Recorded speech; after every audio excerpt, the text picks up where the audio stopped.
This is Medical Monday on E-Radio, and joining us again today is Dr. Clifford Yudelman from OptiSmile. Today talking about the link between oral health and overall health. Dr. Yudelman, welcome back. Thanks so much for having me on again.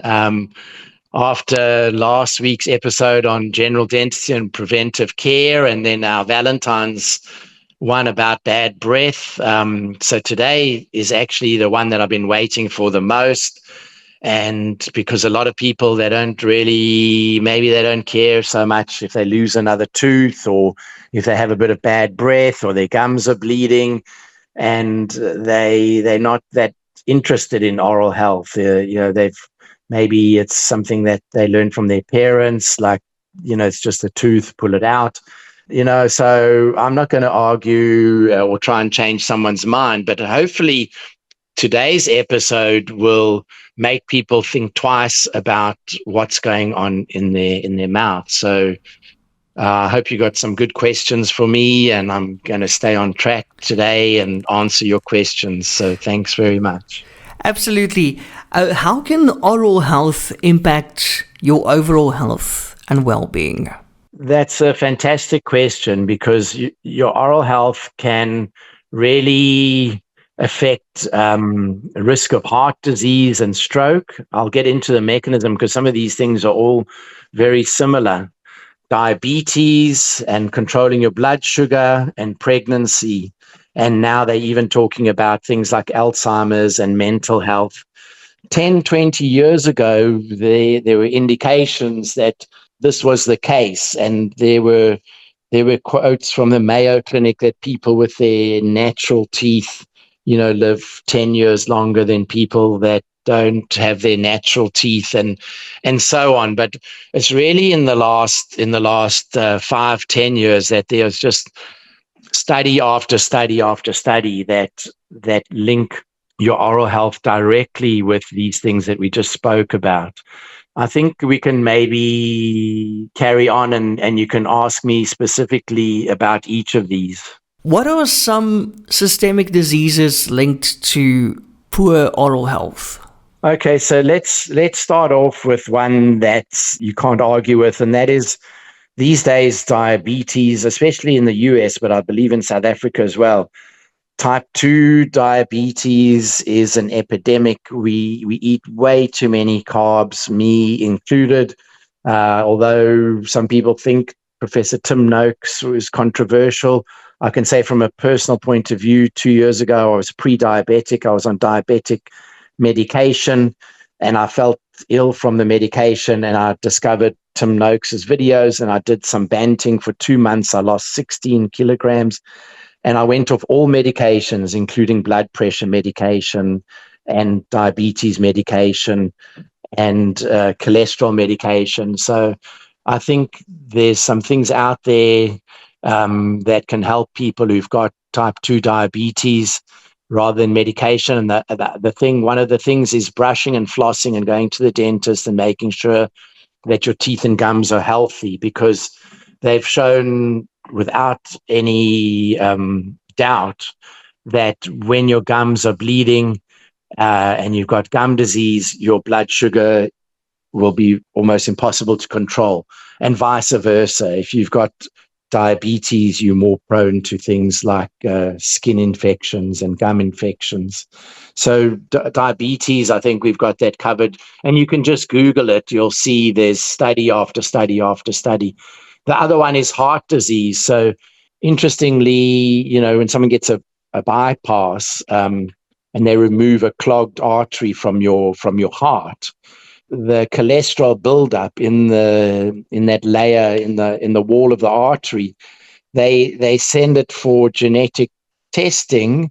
And it's only since we've been doing all this genome stuff the last 10, 20 years, they can also do a scraping of your particular flora. There's 8 main bacteria in your mouth that are responsible for gum disease.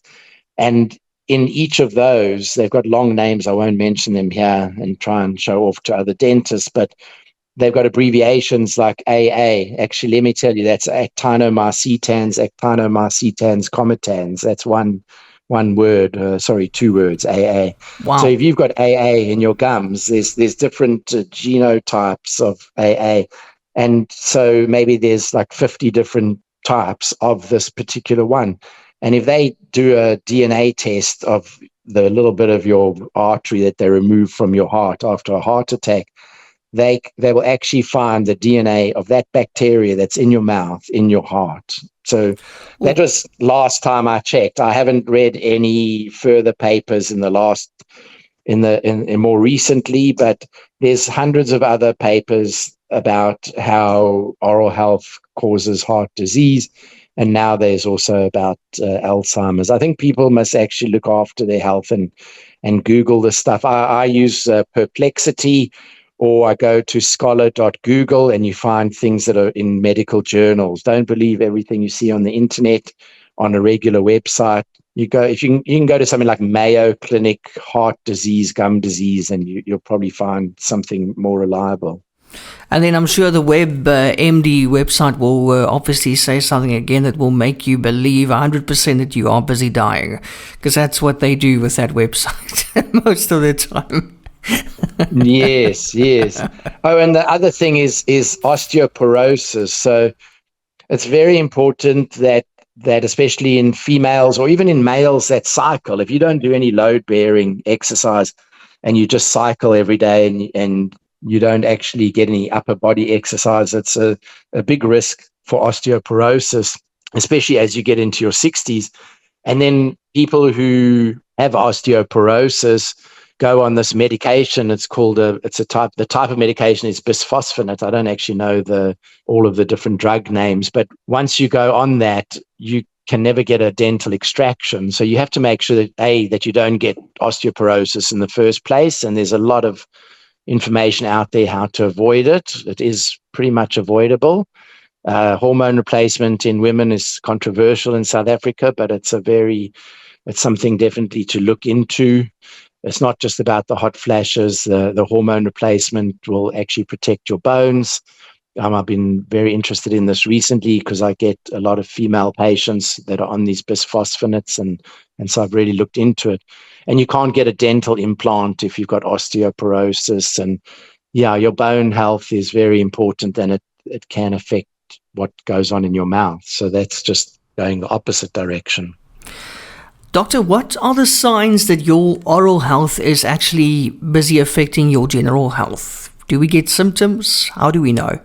Let's put cavities aside. Actually, let's talk about cavities. If you got cavities between the teeth, and when you're eating, food gets stuck and you can't eat your protein, you can't eat your fish or your meat or your veg, your carrots are getting stuck, and you just eat a lot of mushy, like mashed potatoes and a lot of carbs, crisps and chips. Your diet is affected by how you're able to chew and bite. If you're missing a lot of teeth, or maybe you've got loose dentures, you've lost your teeth. And we know that diet is very much related to our systemic health. So that's from a point of view of cavities. They're getting teeth fixed early before the cavities go into the nerve. Once a cavity goes into the nerve, you can get an abscess in the bone. You can get a severe infection. It can cause fevers, swelling, pain. I think people listening to this have maybe had those problems before, and it can actually give you flu-like symptoms, and it can cause quite a bad infection. But I think your question maybe has more to do with how do we even know? These are the obvious things that we want to avoid. But what about just someone with bad breath? If you've got bad breath, if your wife or husband tells you you've got bad breath, or maybe your kids, something to do, if you listen to our Valentine's Day podcast, is you look at the back of your tongue. If there's a lot of tongue coating, you go out and you buy some dental floss and a tongue scraper. You scrape your tongue. When you floss or you brush, if you see it's called pink toothbrush, you brush your teeth without toothpaste for a minute with a dry toothbrush and spit in the basin. If you see blood, that's bacteria that are living under your gum line, and they are going into your bloodstream and they're going to your heart. They're going to cause high cholesterol. I mean, I'm sounding quite alarmist, but I mean, this is the case. And if you've got other health issues, those bacteria going into your bloodstream are not going to help your heart or your brain or any other part of your body. Having really good oral hygiene is very important. I think, back to the bad breath or the bleeding gums, that's key. So, doctor, if I'm on medications currently, how would I know it's affecting my oral health? So, yeah, and that's a really good question. I'm so pleased that you asked that, because come to the dentist and they wonder why we delve into their medical history. And I think, we've covered some of the things. If someone's already knows they have diabetes, or they know they have heart disease or high blood pressure, we know that we can motivate them to improve their oral hygiene. But knowing what medications you or a patient that's coming to me today or tomorrow is on, it really helps us, because so many medications, if you Google dry mouth, the technical term is xero, Xero, like a Xerox, xerostomia, Stomia, or just medication and dry mouth. There's a list of literally maybe 200 medications. The common ones would be any some of the psychology, psychiatric medications, some medications for like antihistamines. There are a lot of medications that dry your mouth. And when you've got a dry mouth, the acid is going to attack your teeth more. You're going to get more erosion. You're going to get more cavities, and it's going to be difficult to eat and speak. And if you do suffer from a dry mouth, we could actually do a whole episode about dry mouth. That's another systemic condition. It's generally caused by medications. There are things like arthritis in people with rheumatoid arthritis, where the arthritis also knocks out the salivary glands and also your tears, and you have very dry eyes or dry mouth, or radiation treatment that's caused dry mouth. But also people that have gone through a bout of depression, and depression is not something to be embarrassed about. People should reach out for help if they have thoughts of suicide, or they're depressed, or they have no one to speak to. I know it's a bit off subject, but if someone is depressed, they don't brush, they don't floss, they don't care about their oral health. And people can go through this period of neglect, and then there's some embarrassment about the damage that's been done, and it's a bit of a vicious cycle. And I think I've gone off subject there, but I just wanted to get that across, because it's I think it fits into this episode, how your general health can actually affect your mouth. And also, as people get older, or if you've had an injury, or if someone's got some kind of paraplegia, or you need a carer to help you brush your teeth, not being able to actually physically brush or floss is another thing. So there are things where medications and or systemic problems can cause oral problems, and your dentist is the best person to help you with this. And I think at this point, I should say that anything I'm saying here, any advice, it's not advice, it's general information. And you should always check with your dentist.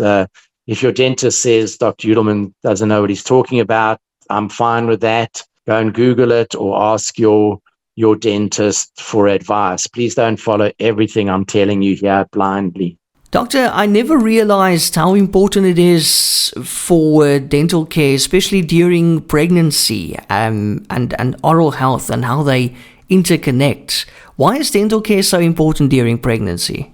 So, Ian, I'm so pleased you asked that, because I clean forgot to actually mention that earlier in that, because we don't think of pregnancy as sort of part of systemic health. It's a natural thing, and we think our bodies know what to do.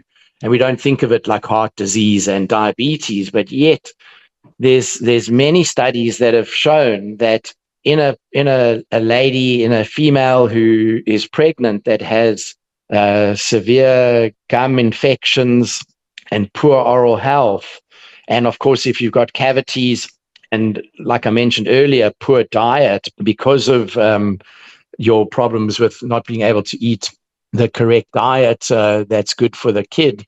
You could have a malnourished baby or so on. But the main thing is gum disease has been proved to be one of the causes of preterm deliveries. And if a baby is born a week or 2 or 3 weeks early, it causes a lifetime of problems, or it can take a long time before the baby is healthy.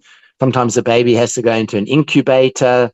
And so getting your mouth nice and healthy is not only good for your relationship, but it's also good for your baby. And drinking alcohol during pregnancy or smoking during pregnancy, I think most people know about that. If you go and you're drinking and you're showing like 6 months pregnancy and you're smoking, I think every other person is going to come up to you and wag their finger in your face and say you're harming your baby. But who's going to tell you about flossing and brushing?